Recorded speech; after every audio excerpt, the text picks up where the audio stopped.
on te dit c'est magique, que c'est le plus beau moment de ta vie. Et parfois c'est vrai, hein, mais parfois c'est surtout vertigineux, déroutant et profondément transformant. Ce que je vais te dire aujourd'hui, ça reste encore hyper tabou pour beaucoup de personnes et moi j'aurais aimé l'entendre avant. Hello Glow Girl, j'espère que tu vas bien et que tu es prête à rayonner aujourd'hui. Bienvenue dans ce nouvel épisode de podcast. Et pour ce numéro un petit peu spécial qui est le numéro 13, je vais parler un petit peu plus personnellement et du coup je vais venir toucher peut-être moins de personnes ou en tout cas des personnes un peu plus différentes que d'habitude potentiellement puisque vous n'êtes pas toutes maman. Vous êtes peut-être même des hommes qui regardez cette vidéo. Mais voilà, je sais que c'est un sujet dont on parle très peu. Donc j'aimerais pouvoir déconstruire comme d'habitude dans la bienveillance en tant que copine ou grande sœur. Plein de préjugés ou plein de choses qui sont tabous. Donc c'est parti avec cet épisode sur la grossesse et devenir maman.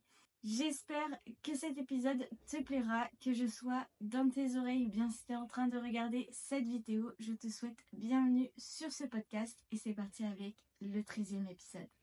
Honnêtement, je me souviens du jour où j'ai tenu le test dans les mains. Ce jour où j'ai appris du coup que j'étais enceinte. Clairement, on va pas se le cacher, c'était hyper voulu et pourtant j'ai eu un mélange de joie et de panique. Pourquoi ? Parce que tout simplement c'est l'inconnu total. En vrai on croit juste qu'on va accueillir un bébé, mais en fait on va pas du tout derrière te dire que tu vas juste dire au revoir à une partie de toi aussi. Et ça je trouve que personne n'en parle vraiment. Et je trouve ça horrible d'ailleurs qu'on prévienne pas les femmes en mode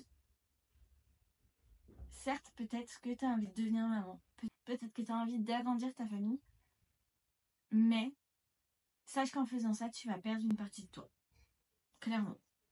Parce que une grossesse c'est pas juste un ventre qui s'arrondit. Une grossesse c'est une identité qui se recompose. Bon, maintenant que j'ai posé les bases de mon histoire personnelle, j'aimerais vous parler des illusions versus la réalité de ce qu'on attend quand on est enceinte et quand on devient maman. Déjà, premièrement, on croit qu'on va rayonner, on croit qu'on va être épanoui, zen. Et clairement, des fois, moi la première, hein, je me sens coupable quand je suis triste, quand je suis fatiguée ou même quand je suis dépassée. Parce que ce soit pendant la grossesse ou après, une fois que vous êtes devenue maman, surtout quand vous êtes devenue maman, c'est que vous avez l'impression que vous n'avez plus le droit d'être vous. Clairement, vous êtes là. Si vous êtes fatigué, si vous êtes dépassé, si vous avez besoin d'un moment pour vous, non, vous n'avez plus le droit parce que vous êtes devenue maman. Pourquoi moi, en tant qu'être humain, j'ai pas le droit de me reposer, j'ai pas le droit d'avoir un moment pour moi, alors que par exemple le papa il a le droit. Pourquoi ?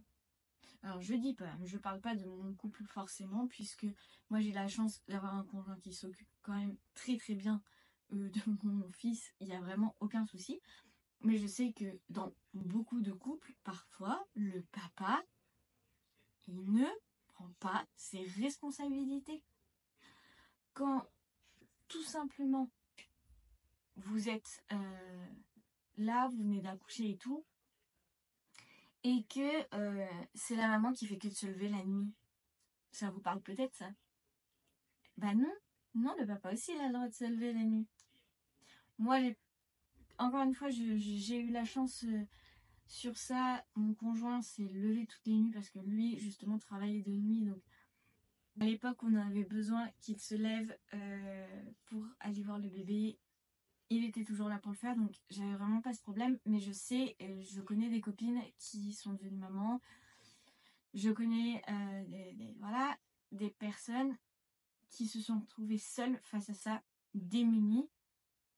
Et je pense qu'on oublie très souvent que le corps doit se remettre d'une grossesse.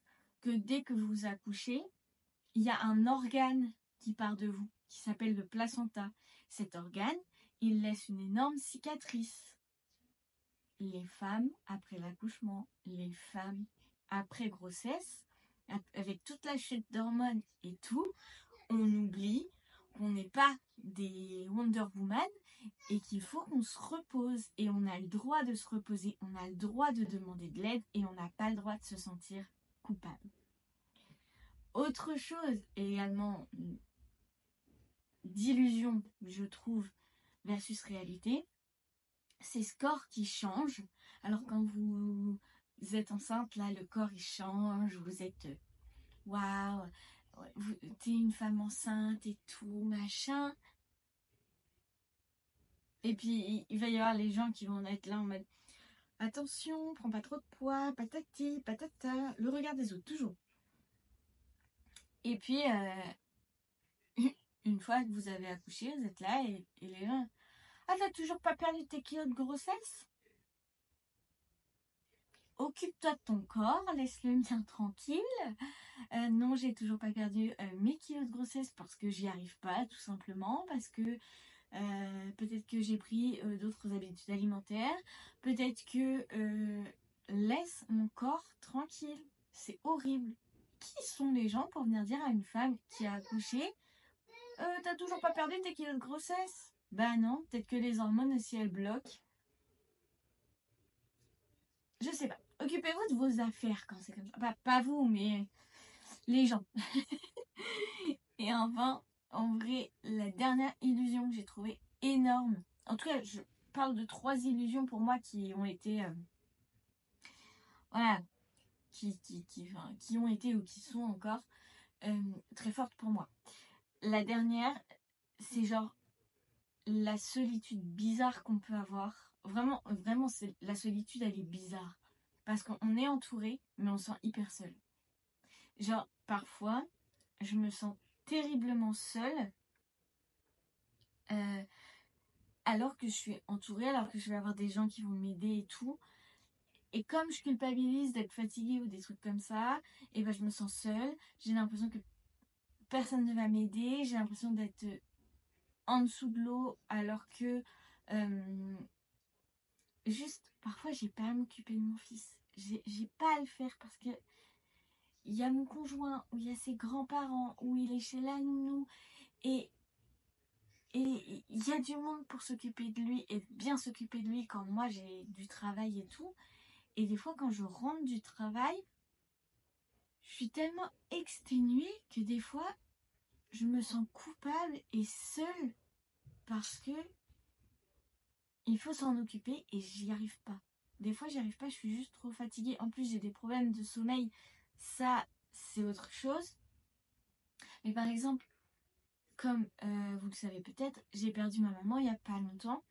Et j'étais dans une phase du coup du deuil où j'étais quand même assez tendue, assez triste, assez larve, état de larve, clairement.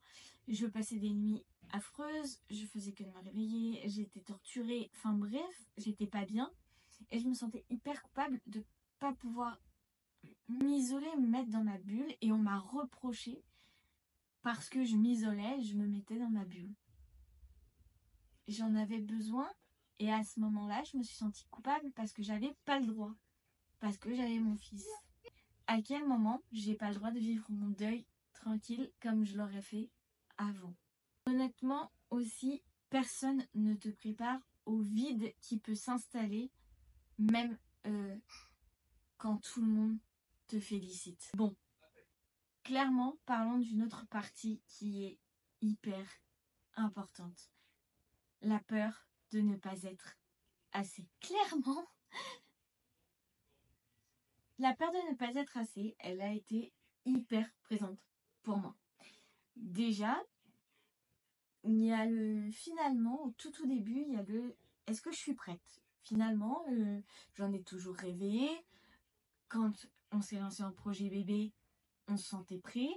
Mais finalement, est-ce que je suis prête? Est-ce que mon conjoint, il est prêt aussi? Parce que il me dit que oui, mais est-ce que finalement, il l'est?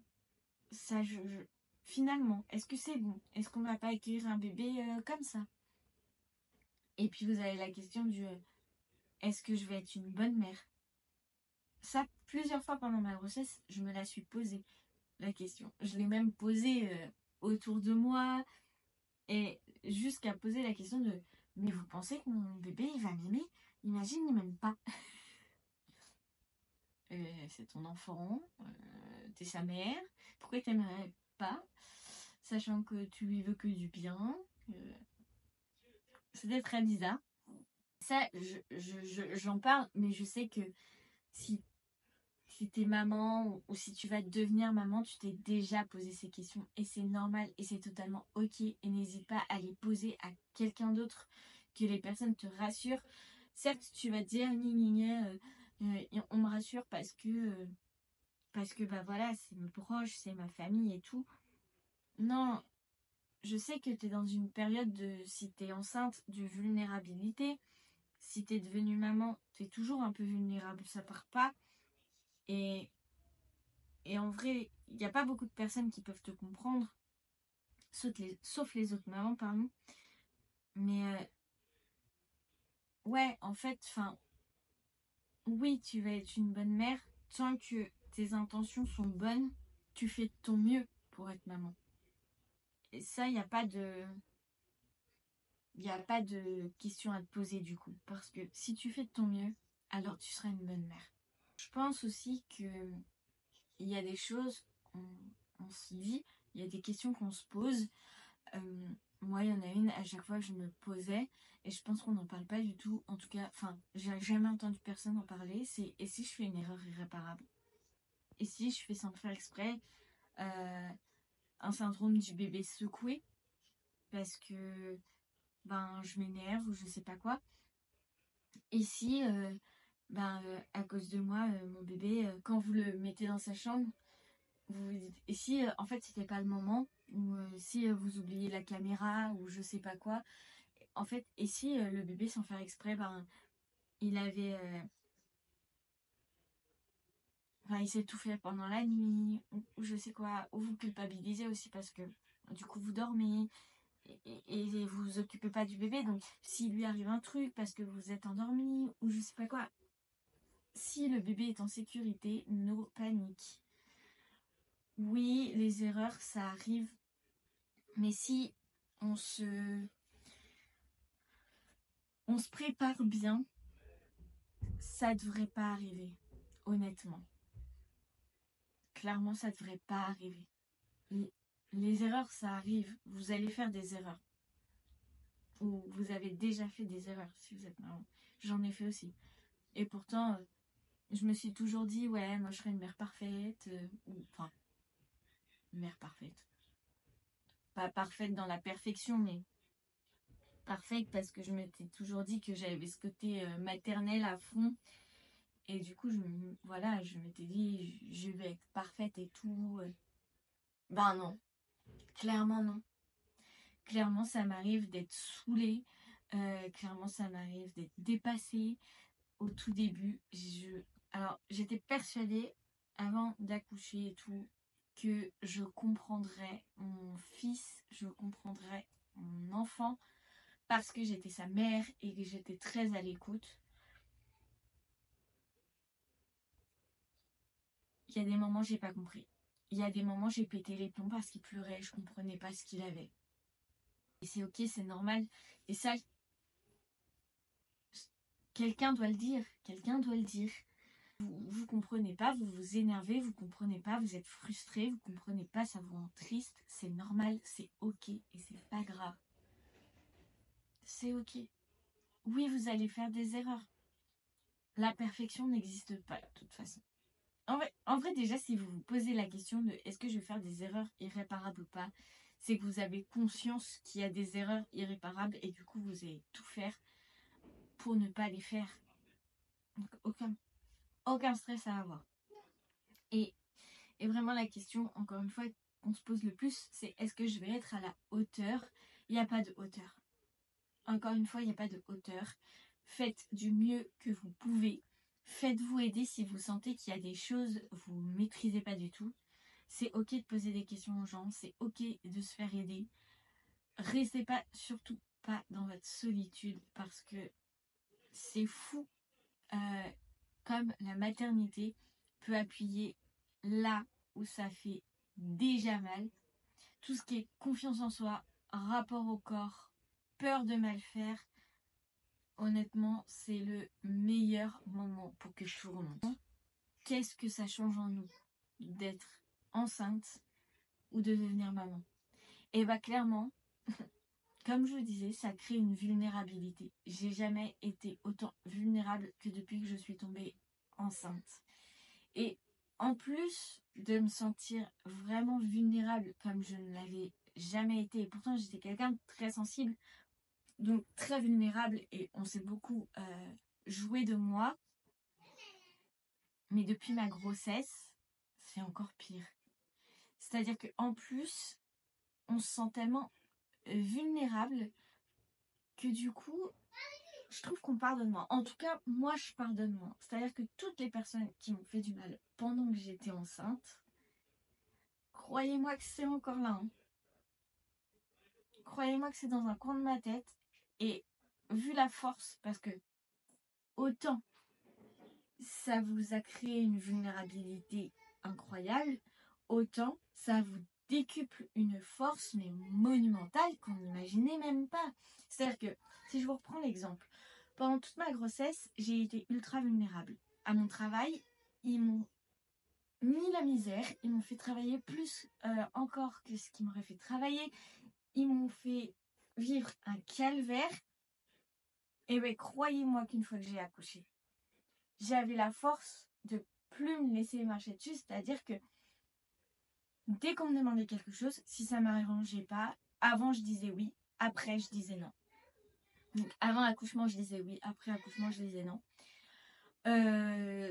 Quand il a fallu que mon mental se remette encore en cause et que je commençais vraiment à voir que j'étais pas bien, et ben j'ai fait, je prends mes clics, je prends mes claques, je me casse parce que il me saoule, alors qu'avant je ne l'aurais pas fait. L'année d'avant, la saison d'avant, quand j'étais enceinte, on m'en faisait voir tous les jours, j'étais pas bien au possible et je me disais que le problème c'était moi, qu'il fallait que je prenne sur moi et qu'après grossesse ça irait mieux parce que je serais moins sensible. Et ben non.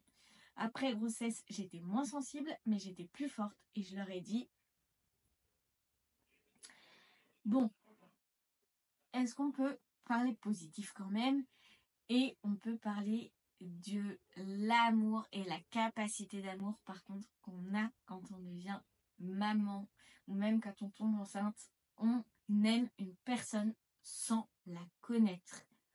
Vous êtes là et vous savez que cet amour, il est inexpliqué. Alors, il y a des personnes pour qui l'amour ne se fait pas, le lien ne se fait pas, et c'est ok, c'est normal, ne culpabilisez pas. Mais pour toutes les personnes qui ont le lien, est-ce qu'on peut parler de... On aime une personne, on ne sait pas pourquoi, et on ne la connaît pas. Genre, la personne, c'est une page vierge, elle n'a pas encore de personnalité, on l'aime déjà. Alors que dans la vie de tous les jours, vous rencontrez quelqu'un, vous attendez un petit peu de savoir sa personnalité et tout pour savoir si vous l'aimez ou si vous l'aimez pas. Bah, pas ça, pas votre enfant. Mais par contre, il faut qu'on parle aussi du fait qu'il y a une capacité d'épuisement énorme. Encore une fois, je le redis, une maman en devenir ou maman actuelle, c'est difficile. Déjà, votre corps, il doit créer la vie. Après, il doit s'en remettre. Et après, vous devez être tout le temps présente. C'est un nouveau job. Imaginez-vous, moi, je suis auto-entrepreneur dans la beauté. Je suis créatrice de contenu et maman à plein temps. 24 heures, c'est pas suffisant. Je passe mes journées parfois partout. C'est dur, c'est dur. Et des fois, même si c'est par exemple un conjoint qui s'occupe de mon fils, j'ai l'impression qu'il faut que je sois quand même là. J'ai l'impression, et je suis fatiguée, ça m'épuise. C'est un job quand même épuisant. Et après, ce que ça change en nous, dont j'aimerais vraiment parler, c'est la redécouverte de son corps, de ses limites et de sa puissance. Est-ce qu'on peut juste s'attarder? Alors, il y a des femmes qui se trouvent très très belles enceintes. Il y a des femmes pour qui c'est tout le contraire. Moi, j'ai plus fait partie de la team. Je me trouve belle enceinte jusqu'à 7 mois. Et à partir des 7 mois jusqu'à l'accouchement, je me trouvais affreuse. Je me trouvais grosse, je me trouvais moche. J'étais pas du tout dans un bon mood physiquement. Et ça a duré très très très longtemps. C'est pas totalement terminé, je vais pas vous mentir. J'ai encore du mal parfois à me dire que je suis jolie ou des choses comme ça. D'ailleurs, ça se voit entre guillemets parce que je prends moins soin de moi qu'avant. Et c'est un peu difficile tout ça. Et même si c'est pas que physique, c'est aussi dans les limites du corps et de la puissance, comme je le disais, c'est que vous allez pouvoir voir jusqu'où vous êtes prête à aller, la fatigue que vous êtes prête à accumuler. C'est tout qui change. Faut être préparé. Et on devient maman. On reste soi quand même, mais on change. On change énormément. Comme je le disais plus tôt, on perd une part de soi quand même si malgré tout on reste soi, hein, mais justement, c'est ça l'enjeu aussi, c'est de ne pas s'oublier dans la maternité. Avant que je te dise tout ce que j'aurais vraiment aimé savoir, je vais quand même te faire un petit récapitulatif de ma grossesse. Déjà, il faut savoir que c'était une grossesse désirée, qu'elle est arrivée assez rapidement, que tout le monde autour de nous a été hyper heureux d'apprendre la nouvelle. Mais je l'ai très mal vécu. Déjà, j'ai détesté être enceinte, surtout à la fin. Alors, je saurais pas si j'ai détesté être enceinte à cause de mon travail, parce que j'ai senti qu'il me faisait quand même énormément culpabiliser pour ça. Ou je sais pas si j'ai détesté être enceinte parce que j'ai détesté être enceinte et c'est ok. On n'est pas obligé d'aimer être deux dans son propre corps.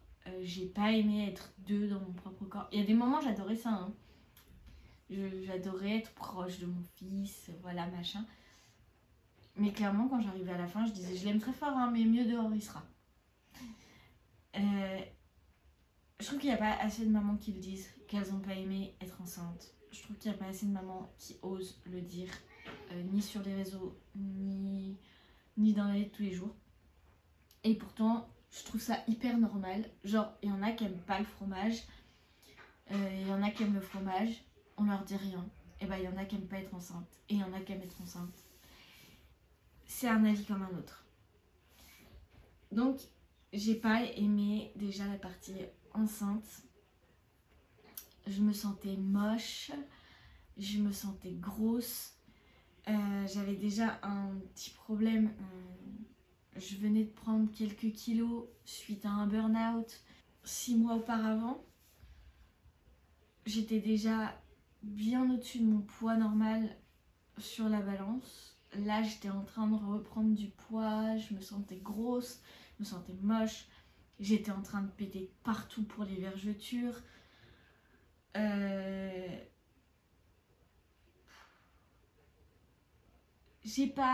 me sentais trop vulnérable. me sentais trop susceptible. J'aimais pas. J'aimais clairement pas. En plus, j'avais l'impression que du coup, tout le monde me surprotégeait, sauf à mon taf. Mais mes proches me surprotégeaient en mode on faisait les travaux de notre maison, c'était fais pas ci, fais pas ça. Alors que moi, j'avais envie de le faire. J'avais plus d'énergie, je tenais plus debout, j'avais tout le temps envie de faire pipi. Enfin, un enfer, je me sentais réduite alors que j'étais quelqu'un avec beaucoup d'énergie avant. Là, j'étais super fatiguée. J'étais plus moi-même et ça, en fait, je pense que c'est ça que j'ai détesté. J'étais plus moi-même, ni physiquement extérieur, ni physiquement intérieur, ni mentalement. Ça avait trop joué sur moi, les hormones, c'était horrible. Après, il y a être devenue maman, je me trouvais toujours super moche.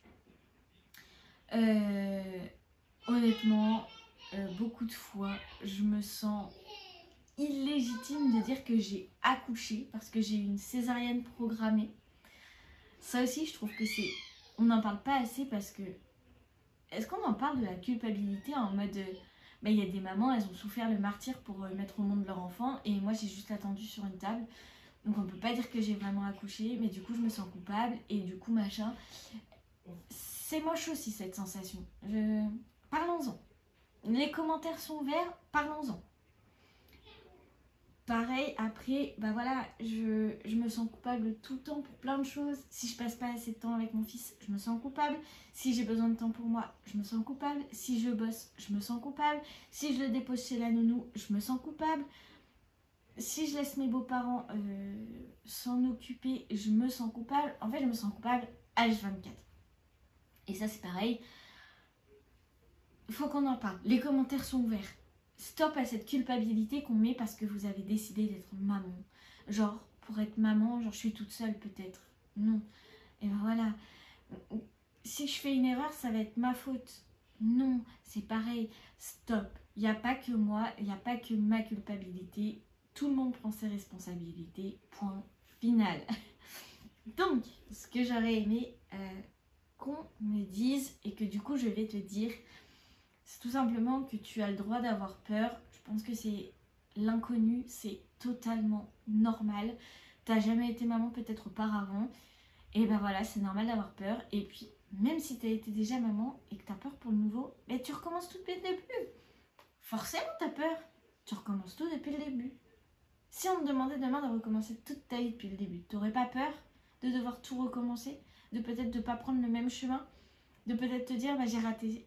ou j'ai mal fait ça avec mon premier enfant, du coup imagine je rate ou je fais mal ça avec le deuxième ou le troisième, enfin déjà chaque grossesse est différente, donc si t'as pas de mal faire un truc avec une grossesse et pas une autre machin, il y a plein de choses, c'est normal d'avoir peur, clairement c'est normal de pas aimer chaque seconde, clairement. Bien sûr, quand mon fils me fait une crise à se rouler par terre parce que j'ai pas décidé d'appuyer sur l'aspirateur robot, j'aime pas. Il y a un moment où je le vois se rouler, ça me fait mal au cœur parce qu'il pleure, alors que je sais très bien que c'est une crise parce que j'ai dit non pour un aspirateur robot. Et non, vous voyez venir, attrapez pas ma veste dans les commentaires parce que j'ai laissé je sais pas combien de fois aller appuyer sur l'aspirateur robot, c'est bon, j'ai pas que ça à faire, ça me saoule. Non mais, avec mon conjoint, on peut passer des journées à se faire attraper le doigt là actuellement et se faire emmener partout parce que monsieur veut ci ou monsieur veut ça et vous passez vos journées à rien faire et juste à suivre le bébé, c'est long et on n'a pas que ça à faire parfois. Donc non, on va pas se faire attraper le doigt pour aller regarder l'aspirateur pendant qu'il dit dodo dodo. Non, j'ai pas que ça à faire. et sans parler que de ça, mais la grossesse aussi, vous avez le droit de pas aimer chaque seconde. Bien sûr que quand vous avez la tête dans les toilettes, vous avez le droit de pas aimer. Et bien sûr qu'il y a un moment où c'est lourd, c'est fatigant, vous avez le droit de pas aimer, vous êtes fatigué, vous avez le droit de pas aimer. Peut-être que vous vous voyez changer et vous aimez pas ce que vous voyez, et vous avez le droit. Vous avez totalement le droit. Et aussi, du coup, parce que j'ai encore besoin de me le dire aussi, donc j'ai besoin de vous le dire aussi, vous avez le droit de prendre le soin de vous sans culpabiliser. C'est pas parce que vous allez devenir maman, ou vous êtes devenue maman, qu'il faut arrêter de prendre soin de soi. Et en fait, vous êtes toujours une personne humaine en fait. C'est pas parce que vous êtes devenue maman que vous avez acquéri la maternité que vous êtes une maman.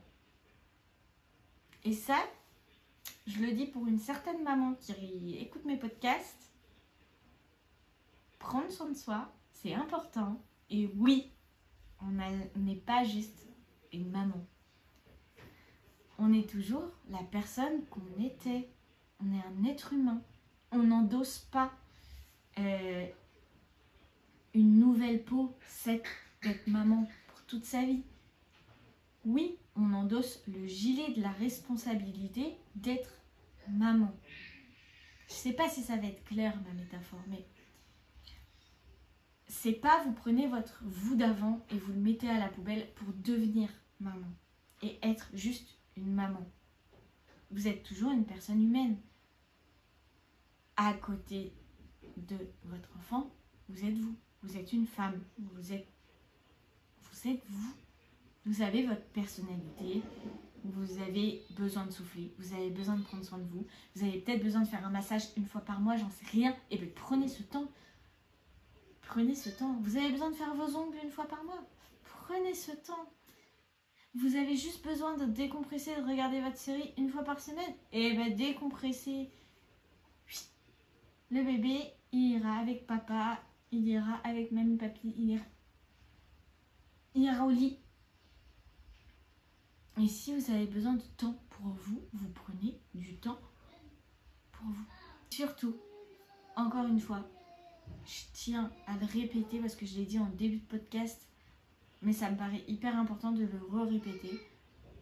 C'est oui, tu as le droit de demander de l'aide. Devenir maman, j'étais persuadée que c'était inné. J'étais persuadée que la fibre maternelle et tout, machin, tout était en nous. J'étais persuadée qu'on avait toutes les ressources en nous et tout, machin. Bah non, on n'a pas toutes les ressources en nous. Parfois, faut demander de l'aide parce qu'on ne sait pas comment faire ci ou comment faire ça. Ou parfois, on ne sait pas comment réagir face à ci ou comment réagir face à ça. C'est ok.